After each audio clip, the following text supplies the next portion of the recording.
Imagine for a moment that it's the year 1930. You're standing in the heart of the Arabian Peninsula. No skylines, no glass towers, no megaprojects glowing on satellite maps. Just sand stretching to the horizon, heat pressing down like a weight, and poverty quiet, absolute, and everywhere. This is not the Saudi Arabia of headlines. This is not the Saudi Arabia of oil money and sovereign wealth funds. This is a fragile, newly stitched together kingdom barely held in place by loyalty, fear, and faith. The House of Saud has only recently unified the region through conquest and alliances. Tribal borders still matter more than national ones. The idea of a Saudi economy barely exists. There are no factories, no exports, no industrial base, no currency system capable of sustaining a modern state. The kingdom's primary source of income isn't oil, it's pilgrimage. Every year, Muslims travel to Mecca, and for generations, Saudi rulers have relied on the fees, taxes, and commerce generated by those journeys to survive. It's not glamorous, but it works till it doesn't. Because in 1929, the world collapses. The Great Depression detonates in the United States and sends shockwaves across the globe. Trade freezes. Credit vanishes. Travel becomes a luxury no one can afford. The pilgrims stop coming. And when the pilgrims stop coming, Saudi Arabia goes broke. Not metaphorically broke, not tight budget broke, but can't pay for food broke. The royal treasury empties. The state struggles to fund even basic functions. Soldiers go unpaid. Tribal leaders grow restless. The legitimacy of the monarch is still young, still fragile, starts to crack. This is the part of the story that rarely gets emphasized. Saudi Arabia's oil fortune was not born from strength. It was born from desperation. King Abdulaziz ibn Saud, the founder of the modern kingdom, faces a brutal reality. Without cash, the kingdom may not survive another decade. Rebellion is a real threat. Foreign powers are circling, and the global economy offers no mercy. So the king does what desperate leaders throughout history have always done. He gambles the future. In the early 1930s, Western oil companies are already probing the Middle East. Geological surveys suggest massive reserves beneath the desert but extracting. Them requires capital, technology, and expertise the Saudis simply don't have. Enter Standard Oil of California. At the time, American oil companies operate with supreme confidence bordering on arrogance. They see the Middle East not as sovereign nations, but as undeveloped territories waiting to be managed. In their worldview, oil belongs to those who can extract it. Everyone else is just standing on top of it. In 1933, negotiations conclude. The deal is simple and devastating. Saudi Arabia grants Standard Oil of California the right to explore and drill for oil across a vast portion of the kingdom. In return, the Saudis receive a modest upfront payment in gold around $35,000, plus the promise of loans and future royalties. By modern standards, it's laughably small. Even by 1930 standards, it's not much. But to the House of Saud, it's lifeline money. That gold doesn't fund grand visions, doesn't build infrastructure, it doesn't transform the nation. It keeps the monarchy alive. And that distinction matters. Because at this moment, Saudi Arabia doesn't sell oil, it sells access. What follows is not an instant miracle. For 5 long years, the Americans drill. They drill through heat that melts equipment, through rock formations that resist every known technique, through dust storms and logistical nightmares. 6 wells, 6 failures, dry holes. Back in California, executives grow uneasy. Money is bleeding into the desert with no return. Internal memos question whether the geology was wrong, whether the surveys were flawed, whether the Arabian Peninsula is nothing more than expensive sand. The pullout discussions begin. History almost ends here. Had one decision gone differently, had one budget meeting ended in caution instead of persistent Saudi, Arabia might never have become Saudi Arabia as we know it. Then comes well number 7, March 1938. At roughly 1,440 meters underground, the drill breaks through. Not into a trickle, into a roar. Crude oil erupts under immense pressures so violently that engineers struggle to contain it. This is not just oil. This is one of the largest petroleum reservoirs ever discovered. The ground beneath Saudi Arabia is not poor. It is obscene in its abundance. But here's the part that matters. Now the part most simplified histories rush past. When the oil starts flowing, Saudi Arabia does not get rich. The Americans do. The concession agreement ensures that the overwhelming majority of profits flow outward across the Atlantic. Into U.S. banks, U.S. balance sheets, U.S. shareholders. The Saudis receive royalties, yes, but not control, not pricing power, not strategic leverage. The infrastructure is American. The engineers are American. The technology is American. Even the company itself, originally called the California Arabian Standard Oil Company, later renamed Aramco, is effectively an American corporate enclave planted in the desert. Saudi Arabia, at this stage, is not a superpower. It's a company town. The company doesn't belong to the Saudis. This is the hidden irony of the Saudi miracle. The oil saved the kingdom, but it also trapped it. The monarchy survives. The treasury stabilizes. But the future of the nation is now entangled with foreign corporations whose interests do not align with sovereignty, independence, or long-term national power. Most resource-rich nations collapse at this point. They mistake discovery for destiny. They mistake revenue for control. They celebrate too early. Saudi Arabia does not. What comes next is not luck. It is not fate. It is strategy. But before strategy can unfold, the House of Saud must learn a hard lesson, one that other nations will ignore and pay for in blood. They must learn that owning the land is not the same as owning the resource beneath it. And in the next chapter, they will begin the slowest, quietest, most patient takeover in modern economic history. A takeover executed not with tanks or copes, but with contracts, percentages, and time. If the first act of Saudi Arabia's story was survival, the second act was education. By the late 1940s, the kingdom had learned something fundamental about power in the modern world. Oil alone does not make you rich. A troll does. At this point, Saudi Arabia is producing massive quantities of crude. Tankers are leaving the Persian Gulf daily. American companies are thriving. Shareholders are celebrating. Balance sheets are exploding. But inside the kingdom, the picture is more complicated. Yes, the treasury is healthier than it was during the Depression. Yes, the monarchy is more secure. But when Saudi officials look at the numbers, when they compare the revenue flowing out of the country to the wealth staying inside, they realize something unsettling. They are sitting on a gold mine and being paid rent. This is where many countries would panic, and many did.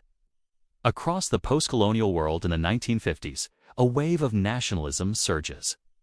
Nations wake up to the reality that foreign corporations are extracting their resources while local populations remain poor. The instinctive response is obvious. Take it back. Nationalize everything. Kick the foreigners out. One country tries exactly that. Iran. In 1951, Iranian Prime Minister Mohammad Mossadegh moves decisively to nationalize the British-controlled oil industry. He acts quickly, publicly, and defiantly. The message is clear. Iranian oil belongs to Iran. The response is brutal. Britain organizes a global boycott of Iranian oil. Tankers are blocked. Insurance is revoked. Revenue collapses almost overnight. Soon after, the United States joins the pressure campaign. Iran's economy spirals into crisis. Protests erupt. Chaos spreads. Then comes the coup. In 1953, intelligence agencies orchestrate Mossadegh's removal. The lesson is written in capital letters, underlined in blood. If you move too fast, you will be crushed. Saudi Arabia is watching all of this unfold. And this is where the Saudi strategy diverges from almost every other resource-rich nation on earth. They don't rush. They don't shout. They don't seize. They wait. Inside the royal court, a different doctrine begins to take shape, one rooted in patience, legality, and leverage. The goal is not to scare the Americans. The goal is to outgrow them. The first move comes in 1950. Saudi Arabia quietly demands a renegotiation of the oil deal. The threat of nationalization is hinted at but never fully executed. The timing is perfect. The Cold War is intensifying. Washington is terrified that instability in Saudi Arabia could push the kingdom toward the Soviet sphere. So instead of gunboats, America sends accountants. A new arrangement emerges: the 50/50th profit split. Through a clever tax mechanism, Aramco's payments to Saudi Arabia are reclassified, allowing profits to be shared evenly between the company and the kingdom. Overnight, Saudi revenues double. This is the moment Saudi Arabia stops earning crumbs. They now get half the cake. But more importantly, they prove something to themselves. The Americans can be pressured if you do it quietly. The money starts to accumulate. Roads are built. Cities expand. The Saudi state begins to resemble a modern government rather than a tribal confederation funded by pilgrimage fees. Yet the leadership understands that this is still not enough. They don't want better taxes. They want ownership. And for that, they need a very specific kind of man. Enter Ahmed Zaki Yamani. Educated in the West, fluent in the language of contracts and power, trained at elite American institutions, Khamenei becomes Saudi Arabia's Minister of Petroleum in 1962. He is calm where others are emotional, precise where others are reckless, and, above all, strategic. Yamani understands the core problem immediately. Saudi Arabia lacks technical expertise. If the Americans walk out tomorrow, production collapses. The wells stop flowing. The kingdom loses its income. A hostile takeover would be suicide. So Yamani designed something far more dangerous: a polite takeover. Instead of expelling Aramco, Saudi Arabia begins buying it piece by piece. Every move is legal. Every contract is signed. Every transition is gradual. In 1973, the Saudi government acquires a 25% stake in Aramco. A year later, that stake jumps to 60%. By 1980, Saudi Arabia owns 100% of the company. No tanks, no coups, no sanctions. The Americans are not expelled. They are reclassified. They stay, but now they are contractors, not masters. This is one of the most underappreciated corporate takeovers in human history. Saudi Arabia doesn't just reclaim its oil industry, rewrites the power dynamic of global energy. By owning production, the kingdom gains something infinitely more valuable than profit margins. They gain control. Control over output, control over supply, control over timing. Oil is no longer just something they sell, it becomes something they use. And this transformation changes everything. In the 1940s, Saudi revenues are measured in millions. By the early 1980s, they exceed $100 billion per year. The kingdom goes from borrowing money to buy food, having more liquidity than the banks it once begged. But money doesn't just solve problems, it creates new ones.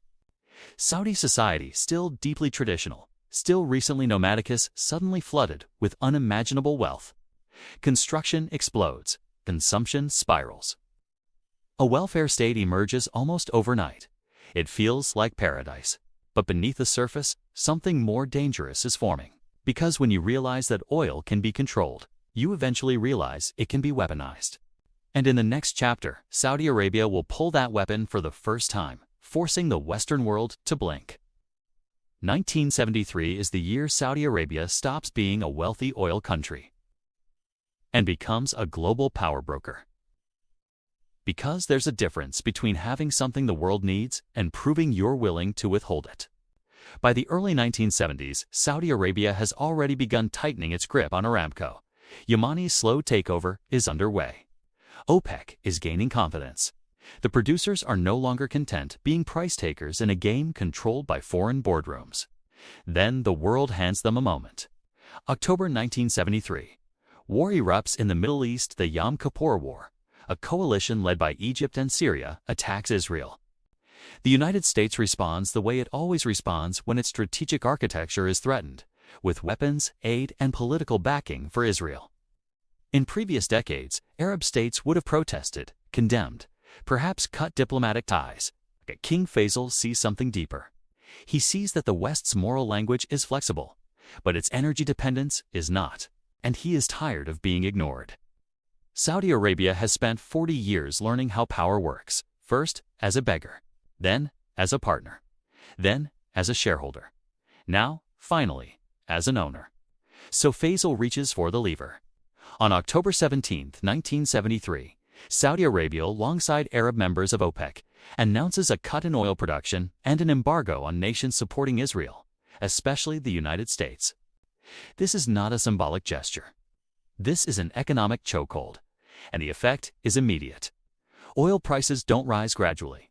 They snap upward like a whip, roughly quadrupling in a short span, moving from a world of cheap energy to a world where energy suddenly feels scarce, political, and dangerous. In America, panic becomes visible. Gas stations run dry. Lines stretch for blocks. People argue, fight, sometimes even turn violent. The psychology of abundance, the assumption that the modern world will always be fueled, shatters in real time. And behind that panic is a realization the U.S. government had spent decades avoiding. The American dream was built on cheap energy. Suburbs, highways, manufacturing, consumer culture. All of it depended on the idea that fuel would be plentiful and affordable forever. 1973 ends that illusion. And here's the cruel brilliance. Saudi Arabia actually sells less oil, but makes vastly more money. Restrict supply, spike price, multiply revenue. It is the cleanest demonstration of leverage imaginable. In just a couple of years, Saudi oil revenues explode. The kingdom transforms from a rich producer into something else entirely. A nation capable of shaking the world economy by turning a valve. There is a story that circles this moment like an urban legend about Henry Kissinger and threats to bomb the oil fields if the taps weren't reopened. Whether every detail is true isn't the point. The point is that the thought became plausible. That's how frightened the West was. And that's when Saudi Arabia proves the final form of resource control. Not just owning production, not just setting terms, but controlling the emotional state of entire industrial societies. Energy isn't just fuel. Energy is confidence. When energy becomes uncertain, everything becomes uncertain. Inflation, growth, jobs, geopolitics, elections. The oil shock wasn't just a price spike, it was a psychological event. And after that event, Washington understands something terrifying. Saudi Arabia has the power to do this again. So the United States moves quickly not to punish the Saudis, but to bind them. Because when you can't dominate a force, you try to integrate it. You try to make it part of your own bloodstream. This is where the story becomes almost invisible, because the most powerful deals always look like treaties. Sometimes they look like understandings. Sometimes they are never fully written down in one neat document for the public to read. But the outcome is undeniable.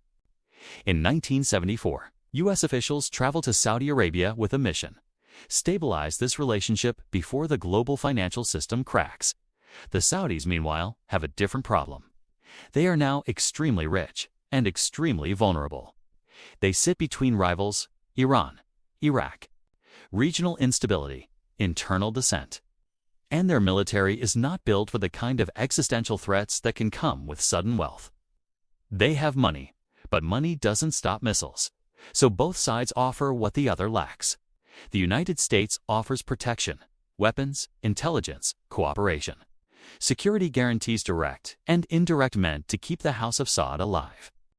Saudi Arabia offers something far more subtle. They offer to anchor the global system to the US dollar. This is the petrodollar arrangement, the invisible handshake that becomes the financial architecture of the modern era. The core logic is simple. Saudi Arabia prices its oil in US dollars. If Japan wants Saudi oil, it needs dollars. If France wants Saudi oil, it needs dollars. If Brazil wants Saudi oil, it needs dollars. Oil becomes a global transaction, denominated in American currency. Saudi Arabia reinvests its surplus dollars into U.S. assets, especially Treasury bonds. The money cycles back into American government debt. And what does America do with that ability to borrow cheaply and endlessly? It funds the military that protects Saudi Arabia. A perfect loop. Oil sells for dollars. Dollars flow to Saudi Arabia. Saudi Arabia buys U.S. debt. The U.S. uses borrowing power to build the security umbrella. It's not romance. It's architecture. And it effectively runs the world for decades. This is the moment Saudi Arabia becomes more than a producer. They become a pillar of the U.S.-led global order. Not because of shared values, but because of shared incentives. And here's the dark genius. By supporting dollar pricing, Saudi Arabia helps create permanent global demand for dollars, cementing the dollar's reserve status. In return, the U.S. has a powerful reason to keep Saudi Arabia stable, no matter how uncomfortable the relationship becomes. It explains decades of geopolitical contradictions. It explains why outrage comes and goes. It explains why values often yield to energy reality. Because when a nation becomes a keystone in the currency structure of the world, it becomes difficult to isolate. It becomes expensive to punish. In the mid-1970s, Saudi Arabia has accomplished what few nations in history have managed. They own the resource. They can influence the price. They have a superpower bodyguard. And they are now entangled with the reserve currency itself. But power always has a shadow, because the same mechanism that creates wealth can also create complacency. And once you build a society on oil-backed comfort, you create a new dependency, one that is internal, political, and potentially fatal. In the next section, the story turns. Because after the high of the 1970s comes the hangover. And Saudi Arabia learns the most dangerous lesson of all. Even the masters of resource control can be crushed. By the price of their own resource, power, when left unchallenged, has a way of rotting from the inside. By 1980, Saudi Arabia appears invincible. Oil money floods the kingdom. Revenues are enormous. Influence is global. The monarchy is secure. The American security umbrella is firmly in place. The petrodollar machine hums quietly in the background, printing relevance with every tanker that leaves the Gulf. From the outside, it looks like the end of history. From the inside, something far more dangerous is taking shape. Because when a state becomes unimaginably rich, it faces a choice: invest the wealth into future resilience or convert it into present comfort. Saudi Arabia chooses comfort. The 1980s mark the golden age of the Saudi welfare state. The social contract is simple and seductive. Citizens pay no income tax. Healthcare is free. Education is free. Gasoline is cheaper than bottled water. Government jobs are abundant and largely ceremonial. You show up late, you drink tea, you leave early. And for a while, it works. The monarchy buys loyalty not through ideology or participation, but through distribution. Oil revenue flows downward. In exchange, political silence flows upward. The system feels stable, almost permanent. But it rests on one assumption: that oil prices will stay high. They don't. In the early 1980s, new producers flood the market. North Sea oil. Alaska non-OPEC supply surges. At the same time, demand weakens. Energy efficiency improves. The shock of 1973 teaches consumers to conserve. Prices collapse. From over $35 a barrel, oil falls to under $10 by 1986. And suddenly, the weapon Saudi Arabia once used against the world turns inward. Revenues evaporate. Budget deficits appear. Savings are burned to maintain social promises that were never designed for lean years. For the first time in decades, the kingdom borrows not to expand power, but to survive. This is the paradox of resource dominance. When oil prices are high, discipline feels unnecessary. When prices fall, discipline arrives too late. The 1990s and early 2000s stretch into what can only be described as lost decades. The system holds, but it doesn't evolve. The economy remains dangerously undiversified. Private sector productivity lags. Innovation is minimal. Meanwhile, demographics shift. Saudi families are large. Birth rates soar. By the early 2000s, a massive youth population enters adulthood, educated, connected, and expectant. They were raised in a system that promised stability without struggle. But the jobs aren't there anymore. Government payrolls can't expand forever. Oil revenue isn't keeping up. Degrees in religious studies and humanities don't translate into private sector productivity. Youth unemployment climbs quietly, then visibly. History offers a brutal lesson here. Large numbers of unemployed young men are not just an economic problem, they are a political one. Across the region, tension builds. The Arab Spring looms in the distance. Other regimes fall. Saudi Arabia watches carefully, using subsidies, repression, and spending to keep unrest at bay. Then comes 2014, another oil crash. Prices plunge from over $100 a barrel to under $1.50. The spreadsheet doesn't lie. At current burn rates, reserves won't last forever. The welfare state, once a symbol of strength, now looks like an existential liability. Inside the royal family, a terrifying realization spreads. The oil age might end within a generation. And Saudi Arabia is not ready. They don't need another minister. They need a disruptor. What they get is something far more radical. A man who looks at the entire Saudi model and says out loud what no one else dares to say. This system is broken. And in the next section, the story pivots sharply from caution to chaos. Because the future of Saudi Arabia will no longer be shaped by patience and quiet negotiation. It will be shaped by consolidation, spectacle, and speed. Enter the corporate raider. In 2015, the Saudi system doesn't evolve. It mutates. King Salman ascends the throne, but power consolidates rapidly around his son, Mohammed bin Salman, MBS, young, ambitious, impatient, and dangerously aware that time is no longer on Saudi Arabia's side. Where previous rulers treated the kingdom like a state, MBS treats it like a corporation in crisis. And his diagnosis is ruthless. Oil dependency is a death sentence. The world is moving toward electric vehicles, renewables, automation, digitization. The Stone Age didn't end because humans ran out of stones, and the oil age won't end because the world runs out of oil. It will end because oil becomes less central. So MBS launches Vision 2030. On paper, it sounds like buzzwords: diversification, tourism, entertainment, technology. In reality, it's a full-scale attempt to rewire the Saudi economy before the resource clock runs out. But transformation requires capital and control and fear. So MBS moves fast and brutally. In 2017, dozens of princes, billionaires, and power brokers are summoned to the Ritz-Carlton in Riyadh. What follows is described as an anti-corruption purge. Assets are frozen. Freedom is suspended. Settlements are extracted. Over $100 billion flows back to the state. This is not reform in the Western sense. This is consolidation.